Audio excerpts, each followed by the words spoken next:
Hey, and welcome to Ugh, I Guess, a show where I hate everything until someone convinces me otherwise.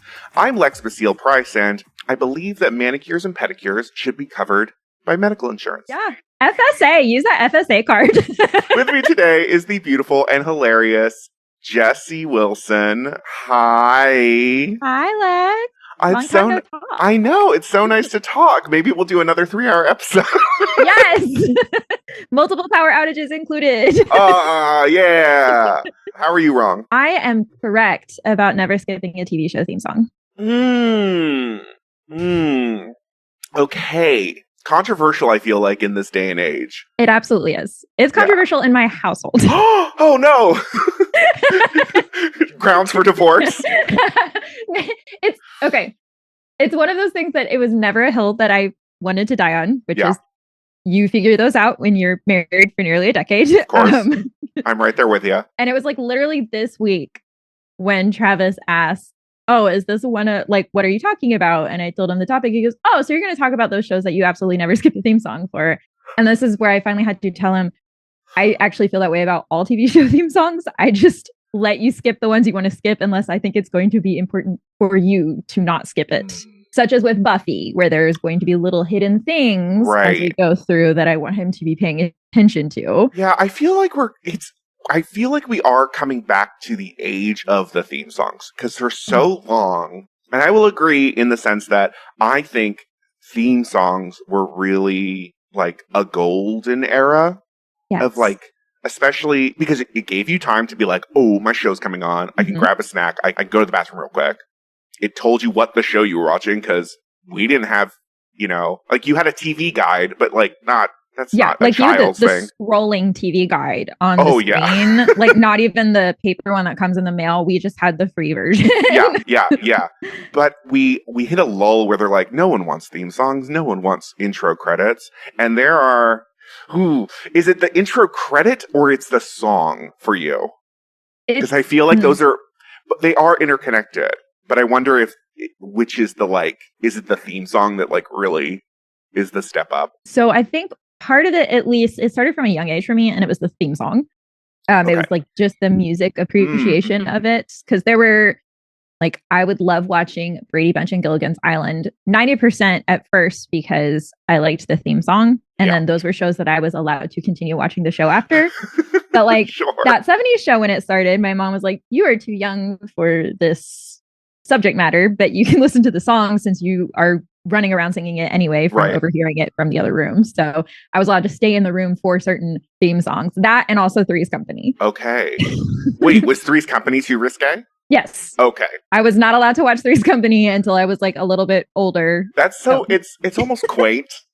That's like, oh, I don't want my child watching this sex comedy that's definitely going over their heads. Right. My mom was like that with a lot of things though. Like she curated the Stephen King books I was allowed to wear. Okay. That I was allowed to read. Because she was like, you know what? It's fine. You can read about Annie Wilkes hobbling Paul. That's fine. But you're not reading Library Cop until you're a consenting adult. The thing about those is like, even in the like theoretically safe ones, then it'll just be like, and he talks about a boner for a long time. And you're like, what are we doing?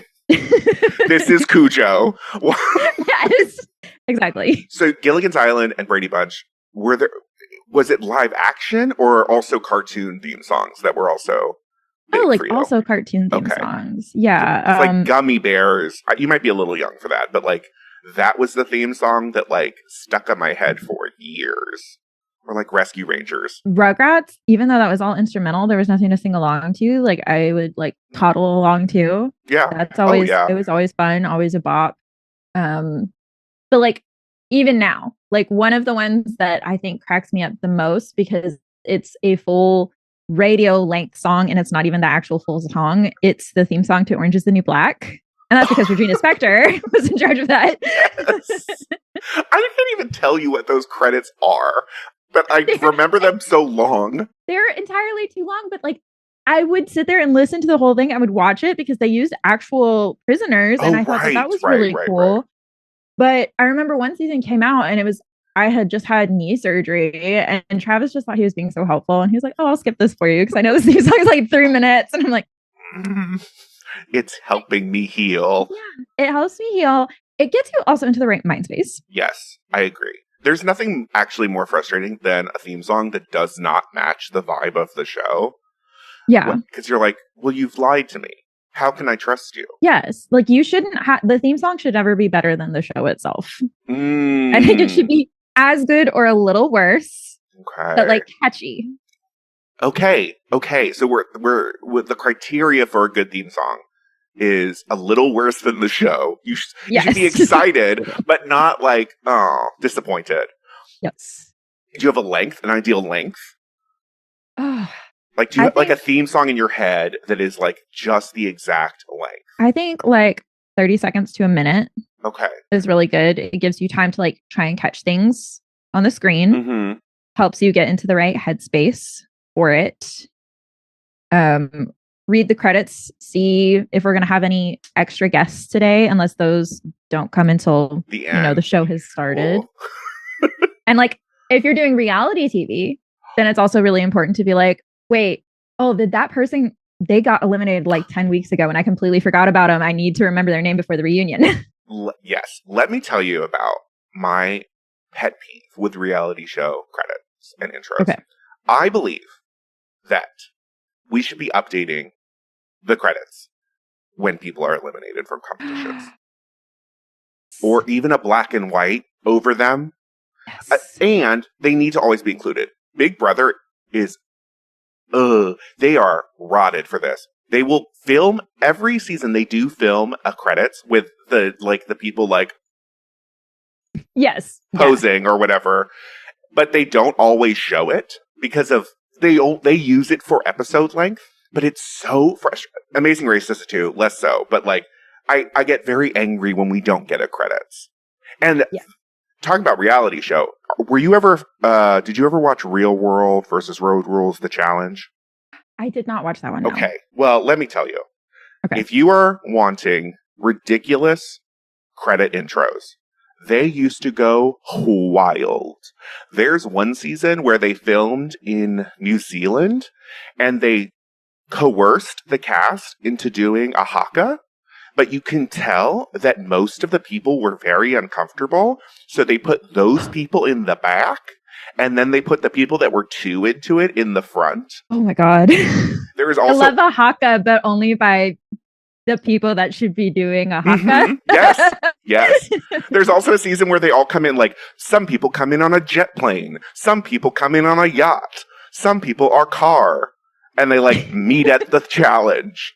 I want the one person that's just like, I live 2 blocks away. I'm going to walk up. I love. But I do believe that we should be eliminated. If we're going to show real people in a competition setting in a reality show intro, we need to, as you said, you want a reminder of who has gone. You don't want to necessarily like, and then for a reunion, they all come back and then we're reminded. But I especially love the ones where it's like, needlessly aggressive. Like Hell's Kitchen or Ink Master or some seasons of Project Runway where like it's like calm down a little bit. But I think those would be extra fun when somebody's eliminated because like you're already acting like you're going killing to fight and kill people. Yeah, like let's go all the way. Agreed. Are you a fan of that older Hell's Kitchen aesthetic where it's like Gulliver's Travels? I cannot watch the new Hell's Kitchen because it's like it's so weird. It is just walks through fire away from what it should be. Who cares? Right. I want to see someone in a pinball machine. Yes. Like, what does this have to do with cooking? I don't know, but we're having fun. They usually have like a vegetable. You know what? Fair. Yeah. I feel like the height of theme song intro credits is the anime. Are you a fan of that? So. There are 2 very specific animes. Okay. One, Death Note. Okay. Both the theme songs are great. Mm-hmm. Slightly frustrating for me because they are in Japanese. Sure. So I can't like sing along super well. Like I've tried to learn certain songs like phonetically. Like Angel of Love from Perfect Blue. Oh yeah. Like I've started trying to learn that phonetically just because I want to be able to sing along. But the Death Note ones, I can't even get there. So we're just listening and enjoying it. I am currently watching through all of Dragon Ball, and we are still like on actual Dragon Ball or not to Z yet. Okay. And that theme song, it is an epic. It goes on and on. It is a little long. A little bit. I am in the adventuring spirit by the time it's over. Which is what the show you need to be in. Yeah. Yes. I also feel like what anime does really well with a theme song is when they change the song to fit the vibe of that arc. Mm-hmm. And it's like very important. I just had my husband has watched all of JoJo's Bizarre Adventure. Okay. And so it's very important when they change the theme song per season and inter-season. And they're all wild. And in a different animation style than the show, which is strange. Okay. I haven't watched JoJo's Bizarre Adventure. Okay. I've heard of it. It's a weird one. Though I will say one of the best theme songs for an anime, for me. Hunter x Hunter. That's top tier. That's one that I've watched like here and there. Okay. So I do feel you on that. That's good. They also it feels like we're from a generation too where like, and I feel like the TikTok kiddos would actually like this if they were exposed to it more, is the AMV. Do you remember AMVs? No. Anime music videos? No. Where they would, okay. Or maybe I do. And maybe you do and you just don't have the, yeah. People, before, this is like, computers were new, editing was the Wild West. But people would create music videos using footage from a specific anime, whether it was like character focused or show focused or like, it's from multiple things, but these are all like similar. But they would like put it with like the most emo music in the world. I love that. Yes. Right? That's fun. Yes, it is fun. It's just nice fun that the youth can enjoy and not vape. And I feel like, and I'm trying really hard not to be a person that's like this new generation. Rah, rah, rah, rah.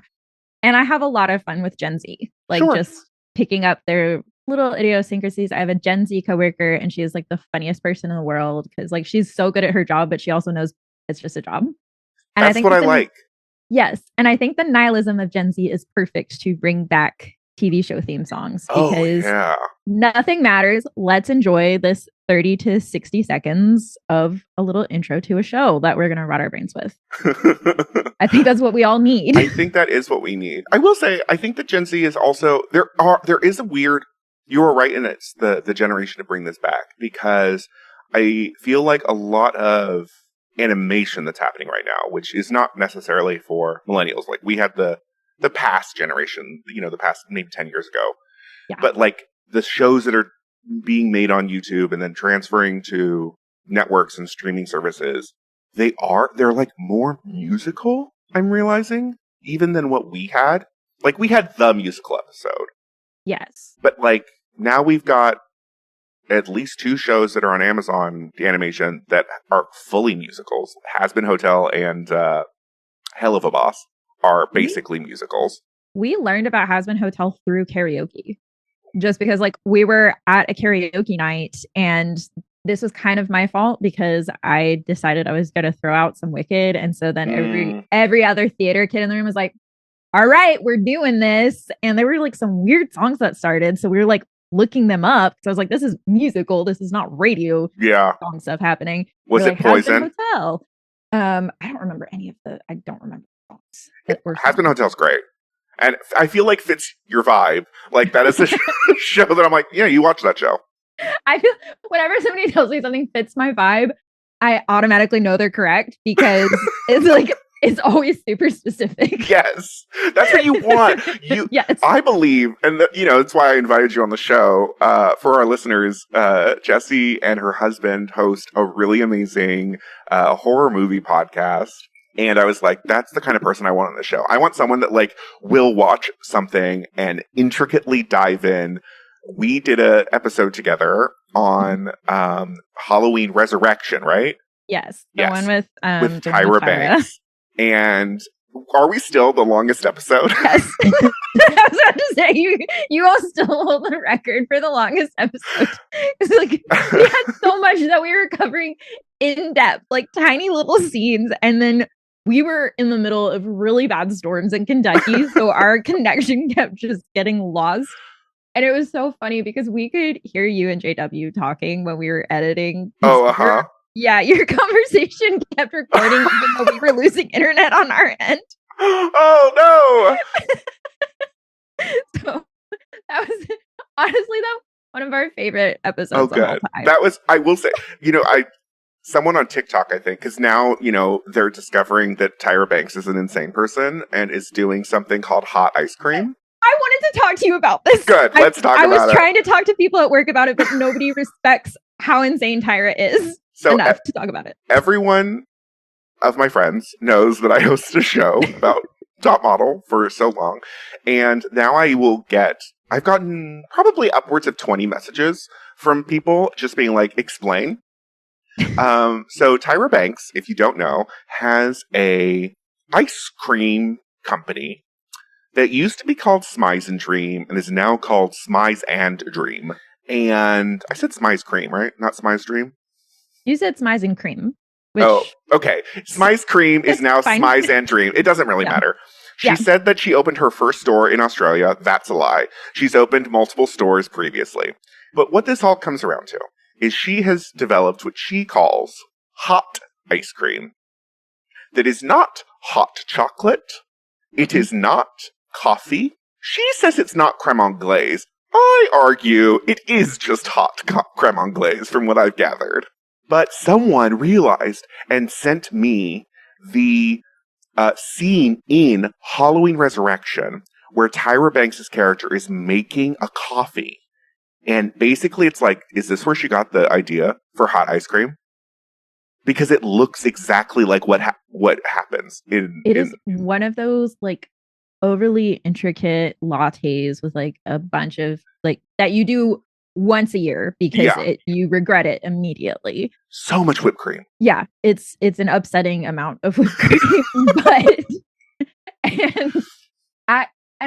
I've been trying to explain this to people. I'm like, she's doing hot ice cream, and they're like, so coffee, and I'm like, she says no, and it's Tyra, so you have to kind of go with the flow on it. They're like, but it is just basically coffee, and I'm like, you don't understand. You're like, yes, but it's in an ice cream bowl.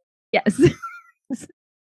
You do drink it. I have discovered that they do straw. Okay. Yeah, it also changes. Well, I feel like if you had a spoon, then it's like soup. Ice cream soup. Yeah. Just melted ice cream. I have to imagine it's creme anglaise. Like that's what you think you're more in the coffee camp?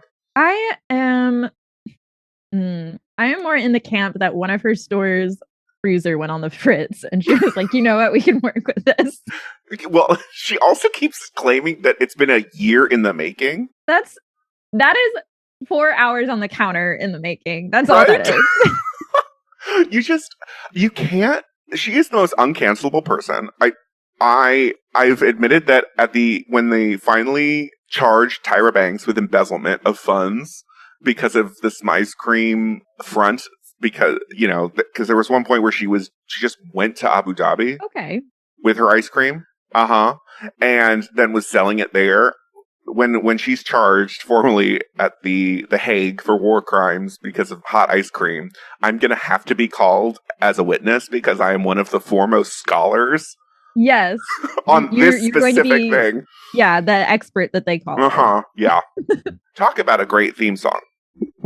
Top Model. Yes. Well, some of them. Yes. Some seasons. What is your favorite? Do you have one? Oh, it's definitely like in the golden age, like right there, like around 7-ish. The one where it's time to make it happen. Yeah. That one. Yes. Mm-hmm. You also, not to like keep bringing it back to your old podcast, it's kind of hard not to with the that has permanently ruined those theme songs for me, but like in the good way. Oh, good. Good. Like, just imagine, like I just hear every single time. My brain is rotted from having to do that, and that's why I don't know if my listeners, I know my guests, I tell them this, but I started the show because I didn't want to do hours and hours of work, and so why not make my guests do that for me? I was actually kind of really excited when you invited me, first of all, just to be able to chat again. Yeah, of course. It's always so fun. But also because I can just casually think about things that I'm needlessly passionate about, and I don't have to sit there and take a ton of notes while I'm watching a movie and then go do a bunch of background deep dive information and then maybe watch some videos, and then we have to come in and we target. Yeah. This is nice and casual Right. in a way that is such a break. Good. I thought it would be fun if you could tell me, like, specifically, you get to build a theme song for a TV show. And you get to, this could be whatever, right? Okay. But I want you to, like, sell me on, like, what you think is going to be the best theme song. And is it like an original song? Is it a pre-existing song? Is it visuals from the show? Is it just vibes? Is it, you know what I mean? It definitely needs to be original. Okay. I don't want it to be a pre-existing song, but I do want it to be one of those that's hyper specific to the show, but you still will occasionally hear people like just kind of singing. It's an earworm. Yes. It needs to have that quality to it. I think it should have at least one fun instrument in it. Like either like a jazz saxophone or a glockenspiel. A hurdy-gurdy, Yeah. And I think I want visuals from the show because you want those moments where people are like looking out for it. But I think you need to throw in some random nonsense just to keep people on their toes. Right. You don't want to give everything away. Yeah. It gets people like watching for the show and they're like, wait, is this a moment or is it not? You change it every season. Every season. Okay. Every season. You can keep some of the like more iconic visuals, I suppose, if you must. Think like Yellow Jackets because they keep some vibey moments, some like random behind the scenes stuff, but they also include things from each season. So we're just like, there's the moment of dark tie in the mirror, like things like that. It needs to have a well-known vocalist. Okay. As part of controversial, I would say. Yes. Okay. But I think those are some of my favorites. Like Highlander, that Masters of the Universe, that was Queen, and that sometimes I won't watch the show. I just listen to the theme song because it's Queen. And like, if Freddie Mercury's going to be there, I'm going to listen. Join that party. So I think it needs to be well known. I don't have an exact person in mind. That's all right. Because it would depend on the vibe of the show. Yeah, exactly. And we're thinking live action because that seems what the vibe is going into. Yes, I think live action. I think that's where I'm at this point in my life. And I think we need to have, like, it's got to have very distinct parts to the song, which is a lot to fit in a minute. Like, yeah, we need to have verse, bridge, chorus, and they need to have distinct vibes to them. Okay. I like this. I like this a lot. I'm definitely getting like a Buffy vibe. Yes. Okay.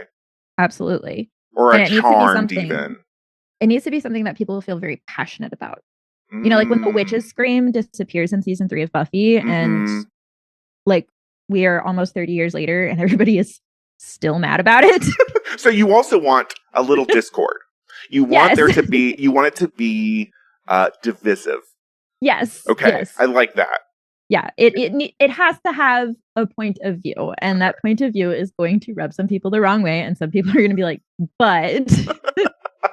So we're past.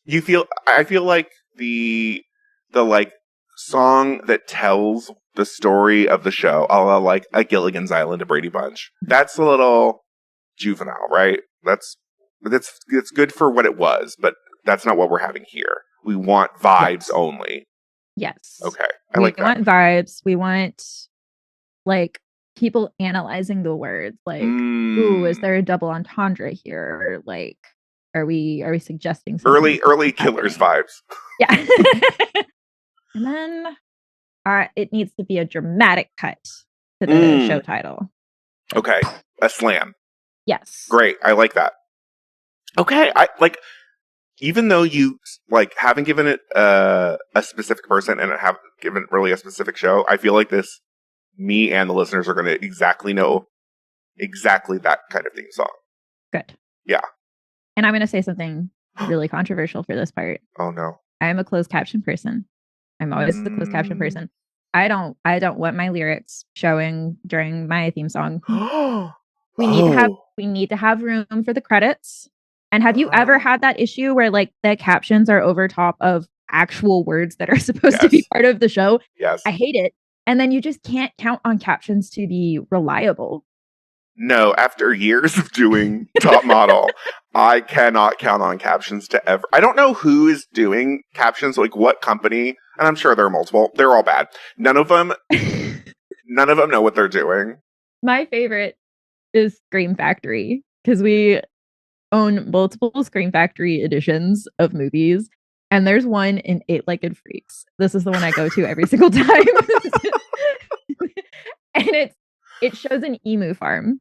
And the emus are emuing, they're doing their thing, they're making honking sounds or whatever is the correct noise for emus. Barking? I'm not sure. Yeah. But the captions say, turkeys honking. And I'm like, those are not turkeys. Those are not turkeys. Is there a world? I don't think there is. Where, for some reason, they didn't have emu noises, so they had to use a turkey noise, and the captions are actually, like, being like, they fucked up. This is turkeys. I don't think so, but I would love that world. I don't know. There was also some show that we watched recently, and it was a show or a movie. I don't know, but we weren't supposed to know that the person that we were hearing was not the actual person. And we were both like, glad we've seen this, because just spoils the entire movie. It was Companion. Oh, which we had not seen, but we knew the twist going in. Yeah. And we're like, well, it's a good thing we knew the twist, because that would fully ruin it. Yeah. And that's a little frustrating.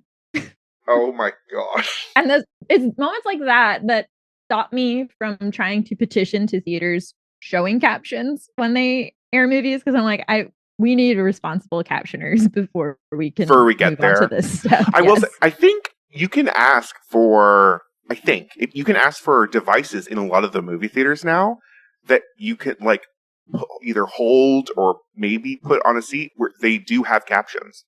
What? Yeah. Check it out. I might be completely wrong, but I know that when I get tickets to go see a movie, it says closed caption available, which tells me that they have some, but they're not on the screen. Like it's a closed caption, but that you can get a little device. And I know that some even like Broadway theaters have started doing that as well, where either it's a program on your phone or it's a little device that has captions. That's fun. That is right. Like, that's great, because sometimes just the audio processing is not there, and they're like, it's also an accessibility thing. Oh, for sure. And I like that we're making moves. Yeah. I will agree, though. I would not trust what necessarily comes out. No. But for the credits, you want like music playing or like the name of the song playing. Not even that. Oh. I mean, we're in 2025. People can Google a little bit of the lyrics that they're hearing. Okay. They can kind of snippet it. They can Google it. Yeah. Figure it out. Maybe we're all on a Reddit message board cobbling these lyrics together, discussing it. You want to go back. You want Internet 1.0. I'm not mad at that. Not 1.0. Web Angel Fire. GeoCities. Tumblr. Well, I mean, I have ventured back into Tumblr because remember when they like basically were like, it's dead, but then they're like, not really. It's not the same. It's sad. They got really weird about porn posts there, which seems like a really weird call to alienate such a big part of what Tumblr was. I mean, it also is like, I remember being told in middle school that like, by my teacher, that the internet was 80% porn. And was like, that's how the internet like could exist, is through the like money and ads of that. And I feel like we are attacking the wrong thing. That is not the problem with the internet. The problem with the internet is these tiny message boards that are being used incorrectly. Yeah. And it's not porn. I forget sometimes that like the internet at large is a really rough place, because I have just started very aggressively curating what I will read and partake in. And then I'll hit the wrong thread or message board and I'm like, wow, these people are really unhinged. And then my friends are like, no, that's just how people are. You have kept yourself insulated. Yeah. I'm going back into my insulation then, because I don't want any part of this. You're very much like my husband in that way of like, I have to translate the world to him sometimes. He'll be like, I don't know. And I'm like, I realize. Let me explain. And I'll show him something. I'm like, oh, because he has a TikTok, but like doesn't use it. And I just use it. I curated that algorithm. And when I'm a very heavy, not interested person, I will use that button a lot and then tap like all the categories. Yeah. I will show him something and he's like, I don't get it. I'm like, oh, right. I have to explain like 3 layers of context for you to get this 30-second video joke. Right. I'm broken. It, though. It's always worth it. We lost it for about 30 minutes last night. Even though I've watched this video, I don't know how many times, but we're in the right headspace for it. Have you seen the person that sings along to like Tinder screenshots? Yes. Have you seen the one where he's asking how many baby daddies you got? Yes. I feel like our algorithms are in sync. Yes. I will watch. And I told him, I was like, this is perfect engagement for any creator. I will stop and watch whatever video if that's the audio you're using. But we watched the original of it last night and we were just 30 minutes of our lives just lost to laughter because we could not stop. Oh, yeah. Oh, yeah. It is. There's there are these nuggets of like goodness in there, but the internet is so trash.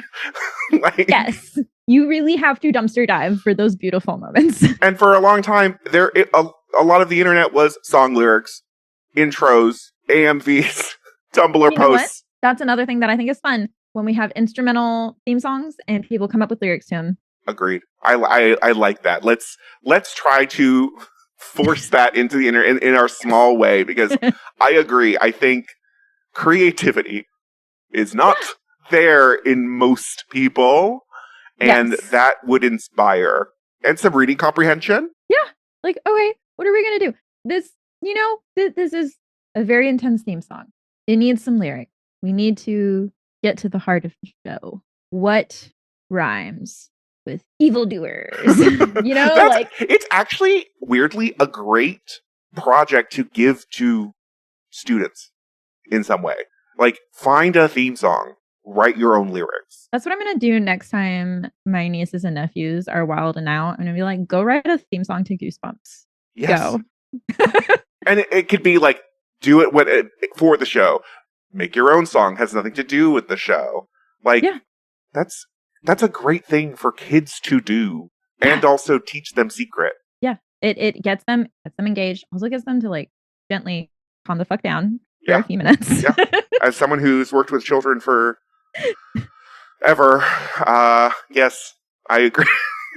I'm going to steal that for Christmas because both of my sisters have 3 kids each. Ooh. Travis's sister has 3 kids. Luckily, all 9 of them are never together at the same time, but it's still 6 and 3. It's a lot. So, all right, we're coming up with diversion tactics for this Christmas. And you can bring those theme songs, like curate and be like, here, go. I give your gift this year is this piece of music on a iPod shuffle. Yeah. And then my sisters are mad at me, but it's fine. But it's fine. You distracted them while you're around them.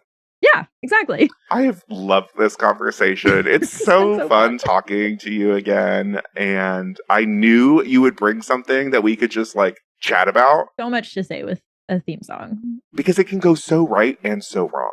Yeah. So easily. Yes. Let's see. I'm trying to think of a bad theme song. I like this. I think the ones that honestly frustrate me the most are like Breaking Bad, where it's like 5 seconds and then it just the tease. We're doing a show that's about the evils of like capitalism and like why we need universal health care and support for people with addiction disorders. And instead we get like one little guitar sting, and that's so frustrating. Because you got to get to all the drama. Yeah. Like the show, I feel like the show, I'm not a big fan of it. And I know that's controversial, but I feel like on its merits, it still deserves better than that. Yes, I agree. Jessie, where can our listeners find more about you? Well, I am, as you've mentioned, I am part of a podcast called What's Your Least Favorite Scary Movie? And that's just where we talk about every horror movie and why we understand why some people love them, why some people hate them, and we just have fun talking about them. You can find us at that show title on any place you listen to. We're on Instagram and Threads, at Least Favorite Scary Movie Podcast. We're on Blue Sky at Least Fave Pod. And this is my regular reminder that if you want to start a podcast, choose a shorter fucking name because you will run into issues. You know what? That's fair. That's fair. And yes, please go listen. Leave them a review. Leave me a review. I don't advertise. I don't got that cash. So, as stupid as it is, give us, a little rating, a little review on Apple Music. It's wild to me, and I'm sure you agree with this as a podcaster yourself, that only one platform really does reviews. And however, the importance of having a review on that platform is monumental. It's crazy, right? Yeah. Okay. And it's also really hard because if you don't, I know which platform you're talking about. I don't know if you're trying to avoid saying it. No. Okay. I don't have Apple Podcasts because I've got an Android. Right. So even if I went to go look at our reviews, it will block them off at a certain point, and Travis has to show me on his phone, so I can even read our own podcast reviews. You hear that, Spotify? Maybe I'll come back to you if the AI garbage. But if you let reviews, maybe I'll support you more. Yeah. Or maybe be less weird about how much somebody has to listen before they're allowed to rate. I should be able to, if I'm halfway through a podcast episode, I'm like, man, I like this. I should be able to give it the 5 stars. Why do I have to listen to 90 minutes of a show? I understand the reason, but no. Come on. That's how you get people just playing stuff in the background. Mm-hmm. That's not good. No. But thank you again for being on the show. It's been thank you so much for absolutely lovely. This has been a joy. So join us next time as we once again prove that my opinion is always correct about everything all the time.